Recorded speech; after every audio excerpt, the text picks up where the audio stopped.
Welcome to CorkCon today for August 20th, 2019. This is the show where I break down some of the biggest stories happening in the world of cord cutting right now and give you my opinion on them. If you want to learn more about these stories, read them for yourself. In the show notes down below, I'll put a link to each story in the order we talk about it so you can check it out. Also, give you an idea where to jump in the video if you want to look forward to another story. If you're new here, do me a favor, hit that subscribe button, hit that thumbs up. It helps us a lot because it lets YouTube know you enjoy what we're doing. And hopefully we can help you break free from the high-cost cable TV and still watch the shows you enjoy. Real quick, I got a lot of messages yesterday like, Luke, you're talking so much about AT&T recently. As with all news things, there are kind of cycles of news. Right now, AT&T is making a massive overhaul of their TV offerings. That's what we're talking about. We'll have a couple more stories today. But this has happened before when PlayStation Vue had a massive overhaul this summer. We talked a lot about that. Sling TV, kind of same story. These things kind of go in rotation. So hang in here with me. We cover the news, and when a company's making news, we cover them. When they're not making news, we don't often cover them because we're a news group. So I hope that explains it. Hang in here because we'll probably have a lot of news about different streaming services in the days to come. All right, let's jump into it, starting with deals of the day. Amazon's 50-inch Fire TV Edition Smart TV with 4K HDR from Insignia is at a new all-time low price of $249.99. I say new, I probably should say is at a all-time low price because I think it was at that price once before. But this is a really good price on a 4K HDR TV with a Fire TV built in. So check that out if you've been looking for a TV. All right, let's jump into this. AT&T yesterday, of course, rolled out the new AT&T TV. A lot of people jumping on that and not very happy cord cutters. Basically, this is worse than DirecTV. I do share some of those sentiments, or thoughts, I should say. But at the same time, I do get a little bit what AT&T is doing. What I did find interesting is at the same time they launched AT&T TV, they also slipped in a $10 price hike on new DirecTV customers. So not DirecTV Now, not AT&T TV Now, but DirecTV satellite customers are now paying $10 more a month if you are a new customer. Now this is a price hike on the introductory rate, that first 1 year promotional rate. Customers who are already on a contract don't have to worry about this price change right now. But it is pushing people towards cord cutting, really, I think. I wonder how many stories we're going to get from news organizations to say, oh, look, cable TV is getting so expensive. Probably not. I really didn't see anyone cover the fact that DirecTV went up. But I guarantee you, if Sling went up or somebody else went up, we would have had 50 stories about that topic. Now, a few things about this. This is the second price hike on introductory rates in less than a year. Last year it was like in the $30 range, went up to $49.99, and now it's at $59.99 for the introductory rate.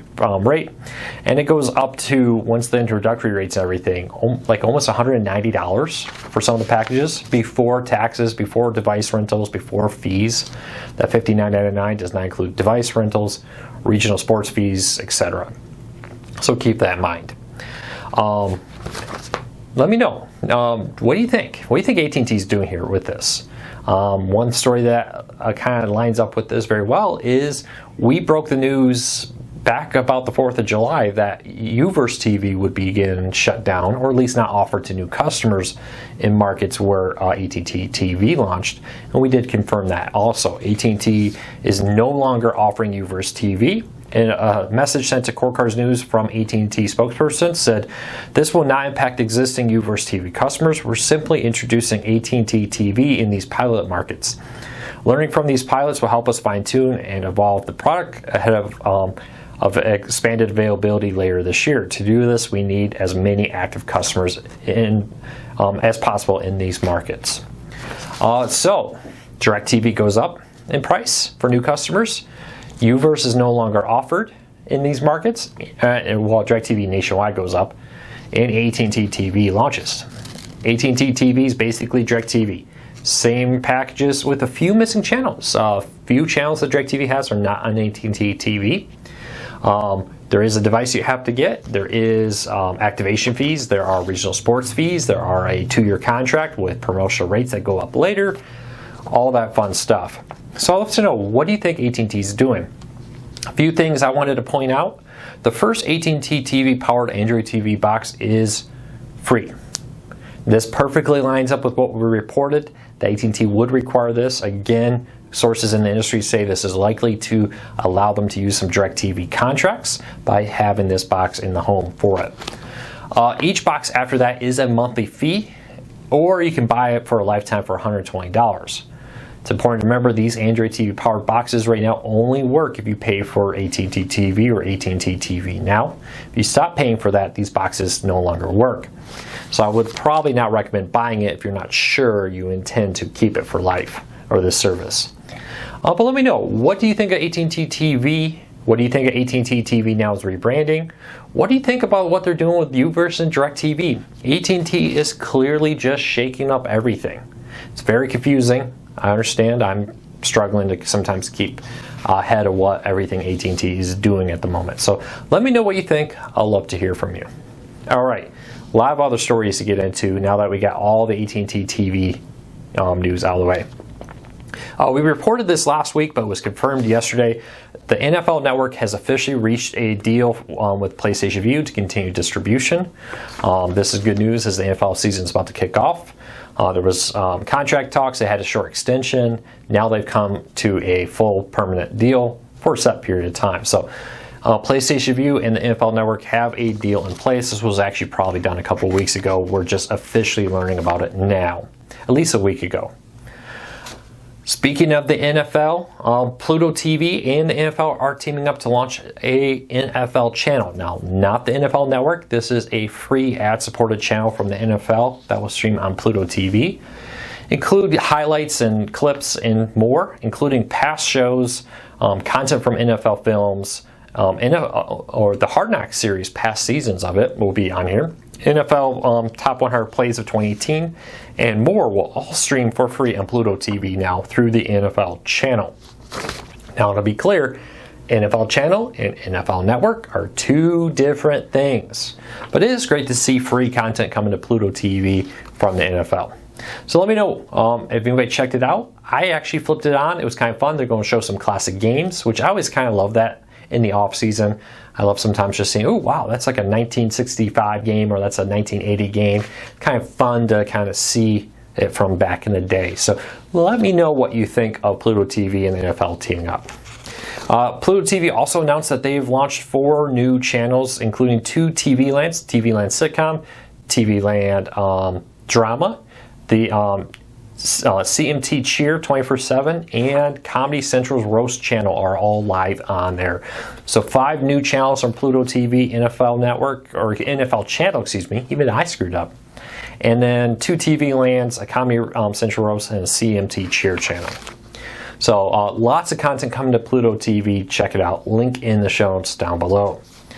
ACC Network is launching later this week. We do have a full guide, but the short end of it is if you want to watch the ACC Network, as of today, it will be on Hulu, PlayStation Vue, and YouTube TV. If you want to learn more about that, link in the show notes down below. ACC Network is a lot like the SEC Network or the Big Ten Network. It's a new conference-specific network which will air both games and shows based on the conference. So check it out. Link in the show notes if you're an ACC fan trying to watch that. All right, a couple remaining stories real quick. Apple TV Plus. So Apple TV Plus is Apple's new Netflix-like streaming service. This is a service that will be offering Apple original content through the Apple TV app. And now it's being rolled out to other devices. The Apple TV app will be coming to Roku and Fire TV later. It's already been put on some smart TVs and more. But according to Bloomberg, which has been very good recently at breaking these kind of stories and getting sources that will give them accurate information. So it looks like they may have done it again. We'll have to wait to confirm later. But it says the Apple TV Plus service will launch in November or before is what Apple's aiming for. Of course, these aiming for and happen sometimes, they can today mean to do that. And then a week from now, they realize there's some type of issue that's going to delay it. It happens all the time. We see it where, hey, we're going to launch next week, and then no, it doesn't happen because a technical issue, a contract issue, and more. Maybe it was just the advertising wasn't ready. We've seen that before. Oh, we thought we were going to have this massive ad buy, not happening because of XYZ. But the interesting news here is Apple TV Plus will reportedly be $9.99, which lines up well with Apple Music and other services. We also are learning that Apple Arcade, their game service, will probably be $4.99 a month, according to reports. So these are reports right now. It's very interesting. One of the big things I thought that really stood out to me was a report that I think was the Financial Times broke, if I remember correctly, that Apple was upping their spending from $1 billion to $6 billion. One of the main complaints about Apple TV Plus was the fact that its catalog of content is kind of small. Now, Apple has said, hey, we're in the business of quality over quantity. You know, they're kind of taking jabs at like, oh, Disney and HBO Max, all these have quantity, but do they have quality? I'm not sure that's an argument Apple really should be making, because honestly, Disney content is typically good quality. HBO content is typically good quality content.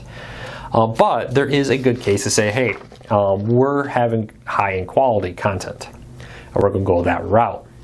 Now, my thought on this is I like to see Apple enter the field. I like them to be competitive, because competition brings better services to everybody. Because Apple put pressure on HBO Max and Disney Plus, and then Disney Plus put pressure on Apple, and so on.